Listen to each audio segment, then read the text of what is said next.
Hello everybody, my name is Stephen Marchant and this is my woodshop. Today is going to be a little bit different. We're not going to do a how-to video this week. This week I'm going to make something. It's crazy! So my very good friend and mentor at work is leaving and I want to make him a little something special just for him. He can put it on his desk and whenever he looks at it he'll think of this superbly awesome, beautiful, charismatic, skilled, just general amazing staff member he used to have. Or I suppose you could just remember me. So in this video I'm going to show you how to make a simple nameplate with any number of the techniques and tools that I've shown you in my previous how-to videos. So first of all, what you're going to want to do is get a template of their name, or any word that you want to cut out of wood. So the person I work with is called Wayne, a very good friend of mine, like I said. So the way I do this is that you type any word you want, or any shape you want, picture, on the PC, laptop, or if you're very good at calligraphy, or you're a good artist, hand draw it. Either print it off Microsoft Word or Notepad. Or what I like to do, because I'm a tight arse and I don't like using a whole sheet of paper and ink for one word, I've got tracing paper and I put masking tape on it on the screen of the laptop and used a pencil to very lightly go over it. You don't want to press too hard because then the laptop screen will just bleed. And then next what we're going to do is attach this to the wood. Okay, so I have my off-cut piece here.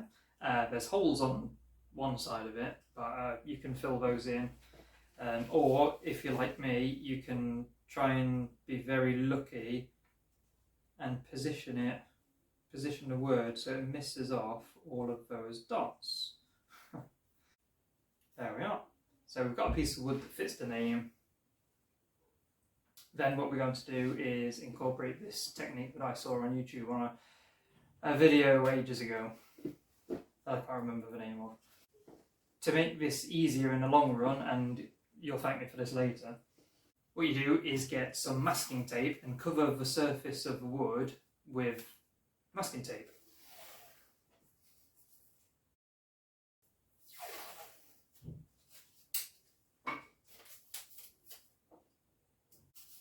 So there we are, the front of the workpiece is covered in masking tape.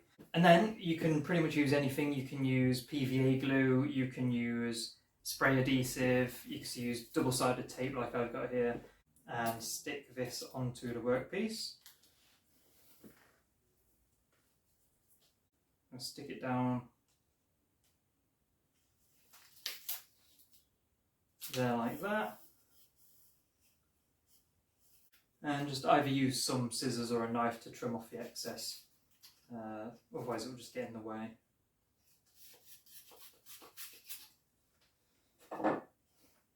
There we are, so you should have one prepared surface of wood. So once that's stuck down, you can peel the top side off. Unfortunately, if you're using spray adhesive or PVA glue or anything like that, you'll have to wait for it to dry. So I'll peel the other side of the double-sided tape off and then stick the letter down onto the wood piece.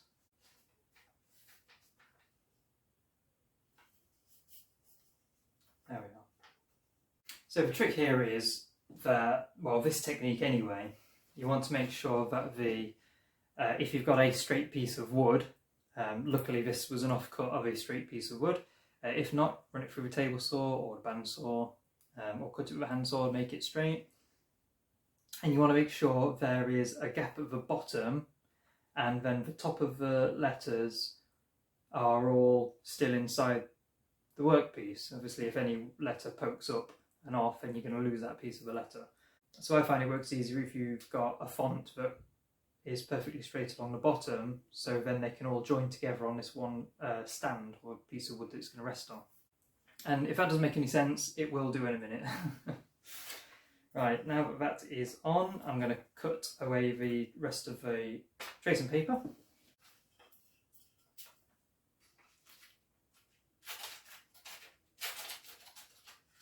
So you should have something that looks a little bit like that. Okay, so next thing I'm going to do is cut out the lettering on the scroll saw. You can do this with a coping saw as well, but I'm not going to attempt that because I'm rubbish with it. But if you've got a steady hand, then by all means go for it. But before I do that, I want to chop off the ends here because this is quite sticky where the double-sided tape is, and it'll just be annoying for when I'm cutting it. And if you have a bandsaw, if you've got a small handsaw, like a fine cut handsaw like a Japanese pull saw or a dovetail saw or anything like that, then you can cut as close to the letters as you can down to where it meets in line with the bottom of the lettering, because we're going to leave a little ledge along each side to give it a little bit of a nicer look, I guess. With the bandsaw, I'm just going to cut off as close as I can. I'm going to use the rip fence to get an equal sized edge on each side. Okay, let's get to that now.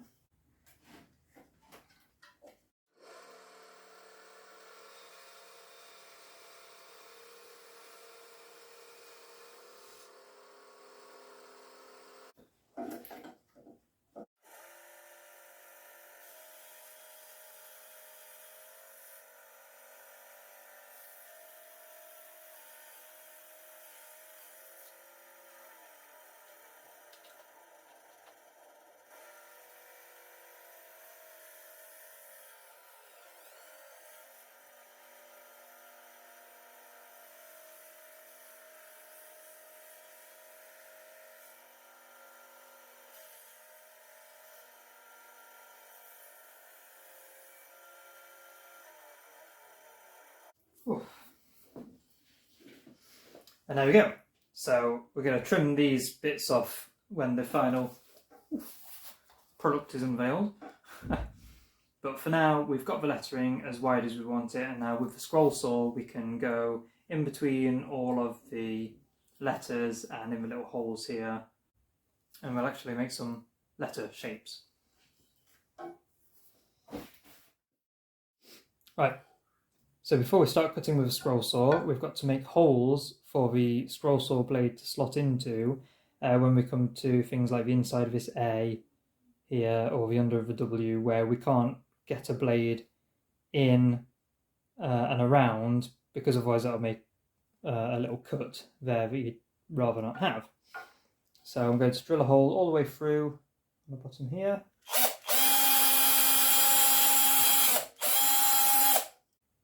And whoop, this part of the A.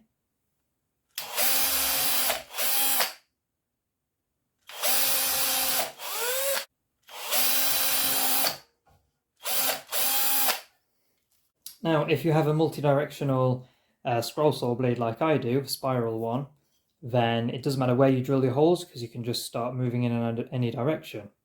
However, if you have a straight, flat scroll saw blade that can only move forward, then you'll have to try and get the hole as close to the line as you can where you can start, and then when you start cutting, you only go in one direction, and then you sort of make a hole in each corner so it's easier for the blade to turn around inside that hole. Otherwise you'll have to start making lots of little cuts like this to try and turn the blade around, and it makes for a little bit of a messy hole.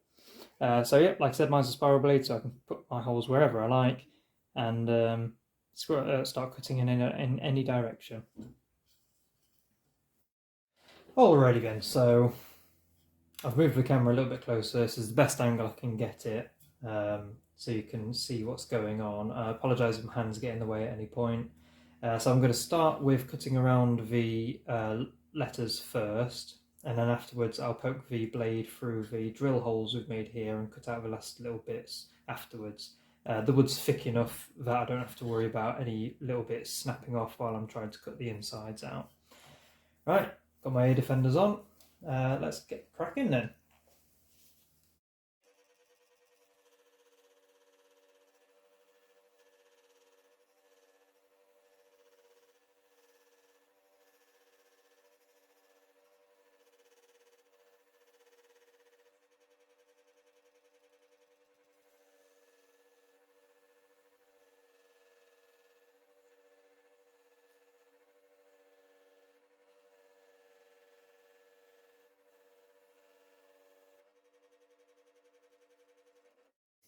So there we are. We have freed the E.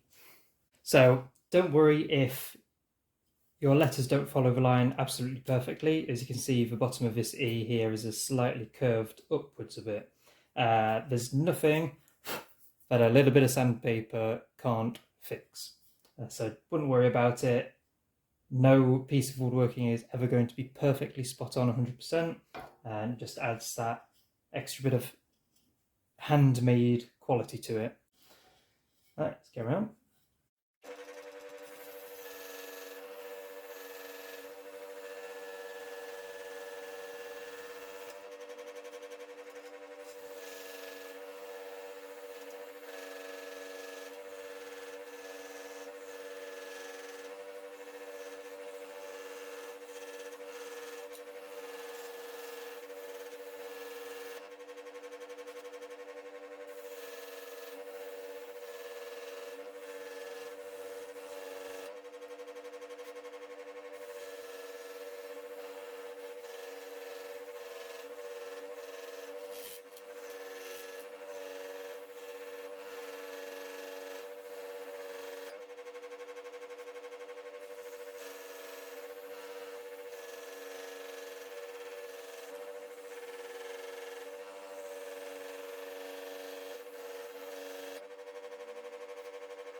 Alrighty then, and there you have the outline of the letters.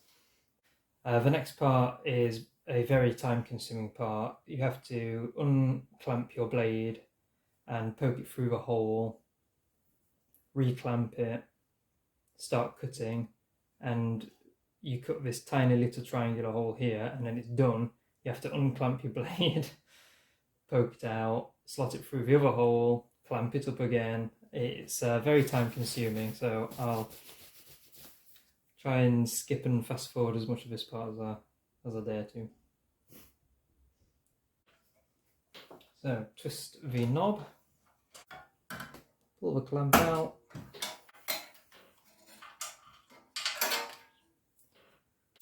Okay, so because I've lost my Allen key, we'll go to the next best thing.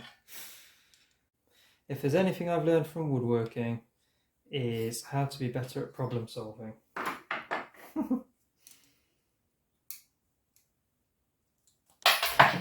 There we go, it's popped out there.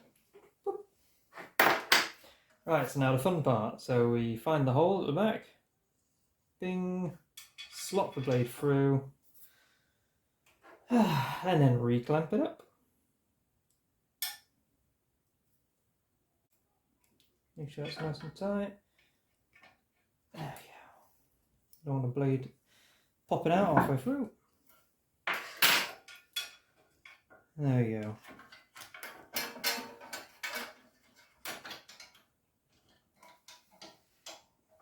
Make sure the teeth are pointing downwards. There we go.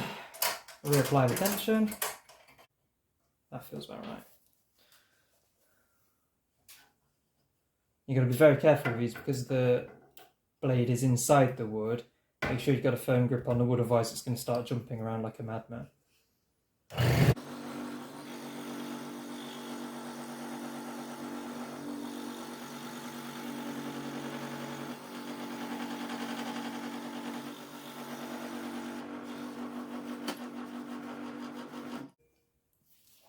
And there we are. Now we've cut that one little tiny square out.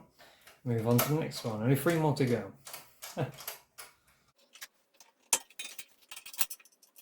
It's not so bad when you've got a bigger hole to cut than this, because then the clamp can just fit straight through the hole. But here we are, cutting the little tiny things.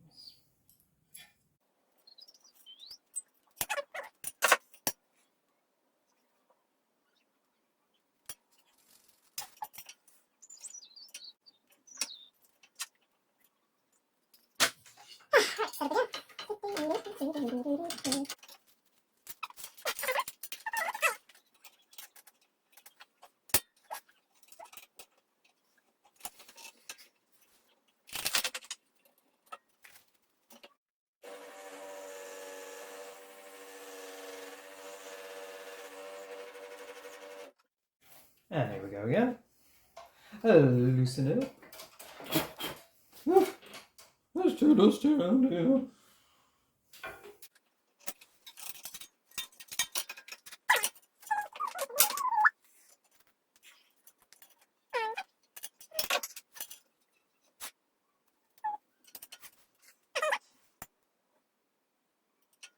So if you've got the patience to do this, it's a really nice and calming activity.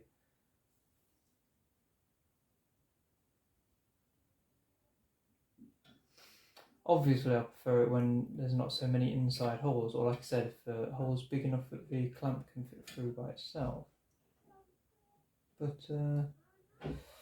yeah, still, it's very satisfying to see it completed and, you know, all the work that you've put in and for it to come full circle. Ah! No. Not full circle. For it to become finished and you can look at it and think, bloody hell, I remember when that was just a little scrap of wood. Is that actually tightening? There we go. And you've created something really nice that hopefully somebody will appreciate, somebody will be really happy with. And, you know, Wayne is that kind of guy. You know, he's a good friend and he's a special kind of person, so it's worth all this effort and time to make something for him, and you know he's going to appreciate it because he's a nice guy. He's never going to turn around to you and say, well, what you wasted your time on this for?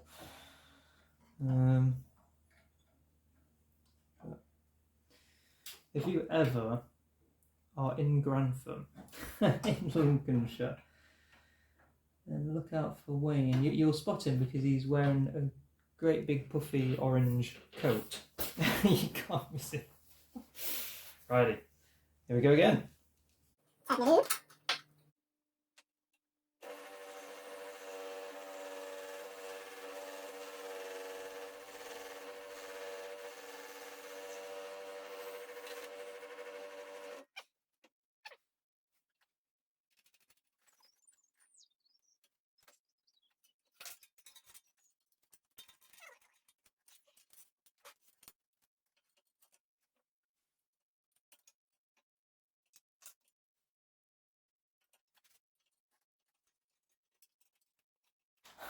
So as you can see, most of this project so far has been scroll saw.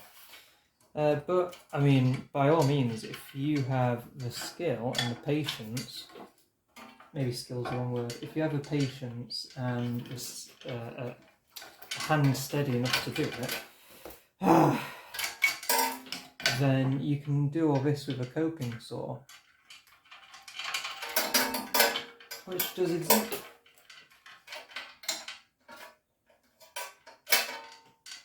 Oh, wow. Yeah, so you don't need a scroll saw, it just makes it a whole lot quicker, and if you're rubbish like me, then you can cut things out, you can cut intricate shapes out steadily, you know, and end up with a really nice result.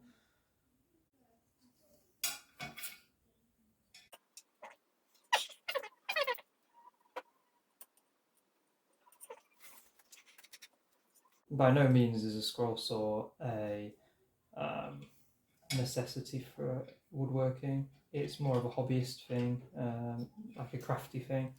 But these nameplates, they're nice and personal, I think. They're a great gift to give to somebody. A great gift to give to somebody. It shows that you like somebody enough, you care enough about somebody to spend time and effort, and not to mention, you know, wood, on them. I think it's really nice. I've never received a woodworking gift before, but I know I love making things for people, especially with their names on it. Like I said, it is a very personal thing, and I just think it's really nice.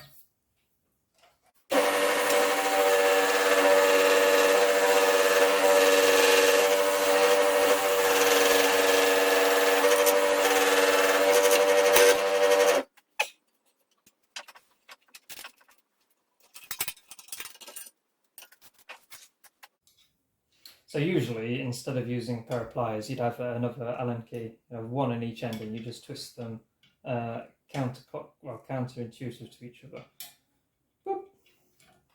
And then it untightens these screws inside. As you tighten them, they squeeze together and clamp down on the scroll saw blade, which is a thin, flat piece of metal at the top. Alright, come on, Wayne, let's have you done. Yeah, hasn't turned out too bad. Looks like a Wild West kind of text. It's Wayne Earp. Okay, and we're almost finished with this now. Here comes the probably second most satisfying part of the whole thing, is peeling off the sticker that you put on earlier. Especially if it comes off all in one go, which this isn't. Hey! There we go. Alright, stick that on my wall. So you can tell the difference actually from where it was stuck down to where it's not stuck down. All the tear out at the back, very mild tear out, but still, it's all rough. That'll require a little bit of sanding. But yeah, I'm really pleased with that. So other than sanding and finishing, next thing we're going to do is put another little thin strip of wood along the front and the back of this straight flat bottom bit. And I've got another thin scrap out of my bin. Not a bin, scrap bin. And we're just going to stick that on the front and back to give it that extra little bit of thickness on the base so it doesn't fall over. It gives it a bit of forward and backward stability. Okay. Okay, as happy happenstance, chance, or whatever you want to say, has it, I've actually found these two thin strips offcuts that I had from a different project. So I won't have to cut that down to match those, but that's pretty much what it's going to be like. I'm wanting an overhang on the top and bottom so I can then sand it flush rather than having it too short and having to sand this one rather than this little thin tiny strip here. So that'll go on the front and back. I like to have a nice contrasting wood for this bit. It gives it that extra little bit of character. Yeah, I think that looks rather nice. So I'll get these glued up and then we'll chop it off in a second. I'll do that now. So, if anybody's interested, this is the kind of glue I use. It's D3 wood glue, which is a strength indicator. All-purpose weatherproof glue. Once it's bonded, it's pretty much stronger than the wood itself. So this is the only wood glue I've pretty much ever used. So this is what I will use now. And all we want to do is get a thin little layer like this. Yeah. And the trick is with wood glue is you've got to get just the right amount.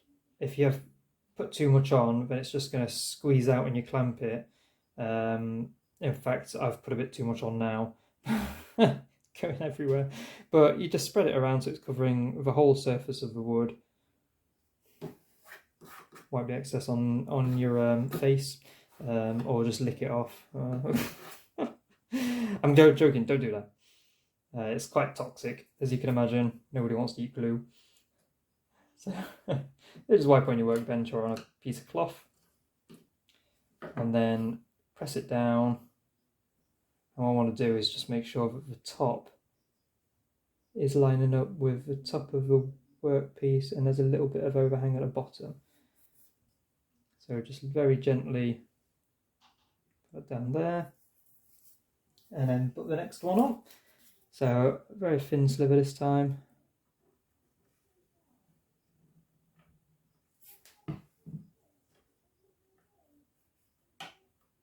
There we go, that's more like it. This is the kind of glue spread you want. It's a very thin layer.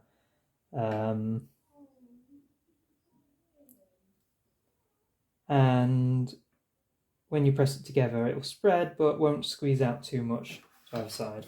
And because it's a very thin piece of wood and it's not, going to be used for high impact scenarios, it doesn't have to be a super strong bond. It's a decorative piece, so as long as it can serve its purpose, sat there on a shelf, on a desk, it'll be fine. So that's those together. I'm just going to get some small clamps and clamp it up. Rubbish with my box. Where is my box clamps? Where are the clamps? Man!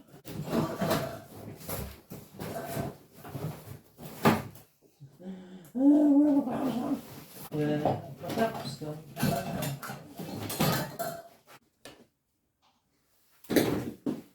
Okay, so I got my teeny tiny wood clamps. So this little spring one. The wood is going to move as you clamp it, so you just gotta watch that. Not literally just stand there and watch it, but you know, make sure it doesn't go too far out of where you want it to be. And could I find two clamps that matched? Could I? Heck. So, doop. On there.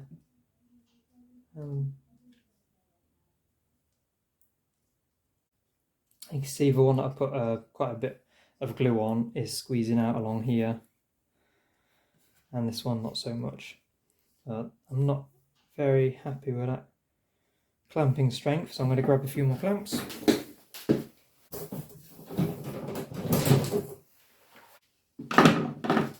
Here's my other little one.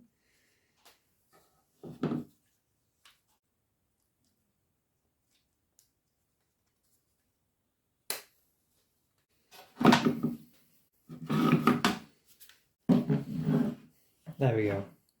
Overkill, but I don't care. Can never have enough clamps. Righty, let's just leave it to dry then. Righty, now that the glue is all dry, we can take the clamps off. Plonk, plonk, plonk, plonk and plonk. And there we have it. So that is almost complete now. What we need to do is trim the edges off here, so we've got an equal amount of space, maybe about the width of a thumb on either side, and then sand down the bottom, flush, and the top as well. And then it's just time to sand the lettering down, either with a little file, or if you've got a like a lollipop stick with a bit of sandpaper glued to it, anything like that. A little bit of sandpaper, just smooth it back down and get rid of any little fluffy bits of wood that are sticking out. Technical term that, fluffy bits.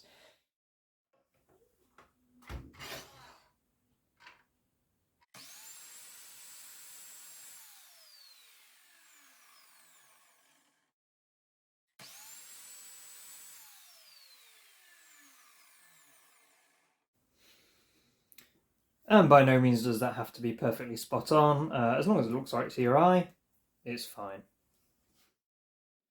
Okay, so next thing I'm going to do, use one of these little needle files and get rid of the excess glue that's still visible on the outside there. Over time that'll dry to clear, but it'll affect the finish if you want to use some spray lacquer or anything on it.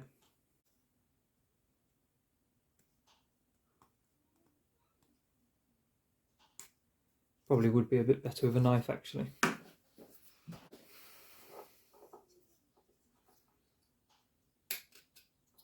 Much better. Don't be scared of using knives or anything, things like this, because if you do scratch the wood, pretty much everything can be sanded away, sanded out. And that's the joy of woodworking. No matter what you do, most things can be fixed with just a little bit of sandpaper, or you know, nothing's unsalvageable.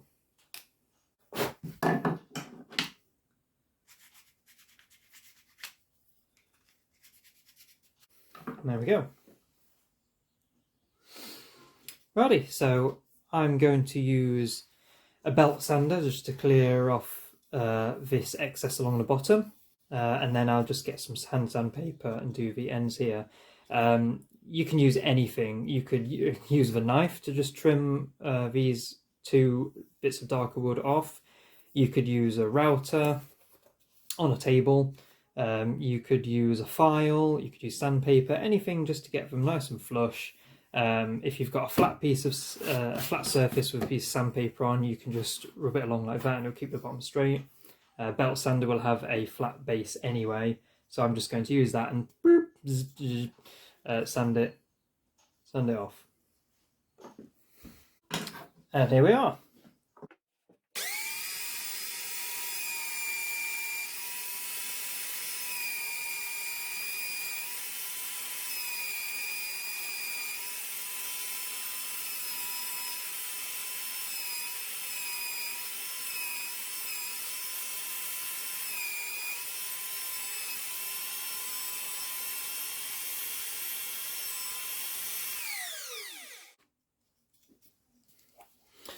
There we are, nice and flush along the bottom, nice and smooth, and then you can just spend a few minutes with a needle file just to get over these top bits in between the lettering. So I'm not going to bore you with that, I'm going to spend a few minutes doing that, and then I will give it a coat of spray lacquer, and then we're all done. Okay, and now I've taken care of the last little bit of sanding. The last thing to do, really, is to give it a nice coat of spray lacquer. We'll really see the colours pop, and it'll give it some extra protection, make it look a little bit more shiny. So give it a little shake. I always use this Pro Coat stuff from Toolstation. It's never done me wrong. It's brilliant, cheap, easy to use, and gives a really good quality finish, so I love it. Righty.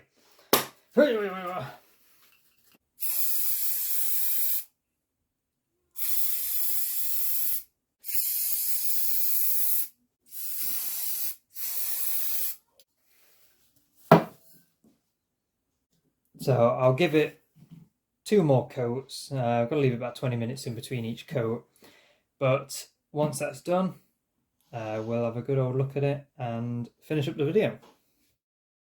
Okie dokie, and that is all there is to making a little name stand like that.